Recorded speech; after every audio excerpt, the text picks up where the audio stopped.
પાટણના નિવૃત્ત કર્મચારીઓ દ્વારા કલેક્ટરને આપ્યું આવેદનપત્ર। EPS 95ના નેજા હેઠળ આપવામાં આવ્યું આવેદનપત્ર।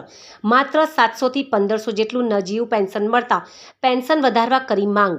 જાહેર ક્ષેત્રમાં સરકારી નોકરીમાંથી નિવૃત્ત થયેલ નિવૃત્ત કર્મચારીઓ દ્વારા આવેદનપત્ર આપ્યું। મોંઘવારીના સમયમાં નજીવું પેન્શન મળતા કર્મચારીઓને જીવન નિર્વાહ કરવો બને મુશ્કેલ। કલેક્ટર કચેરી ખાતે પેન્શન હકમાં અમારા હક હે જેવા સૂત્રોચ્ચાર કરી પેન્શન વધારવા માંગ કરી હતી।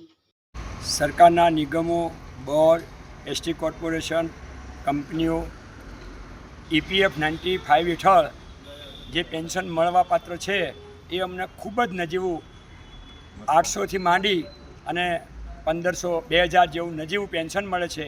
આજની મોંઘવારીમાં આટલા પેન્શનમાં કશું જ થતું નથી। બાળકો ભણાવવા, અમારું પૂરું કરવું અને બધા દવાના ખર્ચા પૂરા કરવા એ આટલા નજીવા પેન્શનમાં અમને બિલકુલ મશ્કરીરૂપ સરકારશ્રી પેન્શન આપે છે।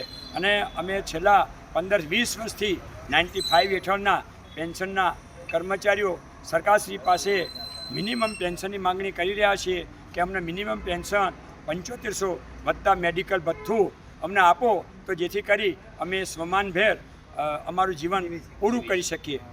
શું નામ તમારું અને હોદ્દો? મારું નામ J.H. પટેલ, જયંતિભાઈ H. પટેલ।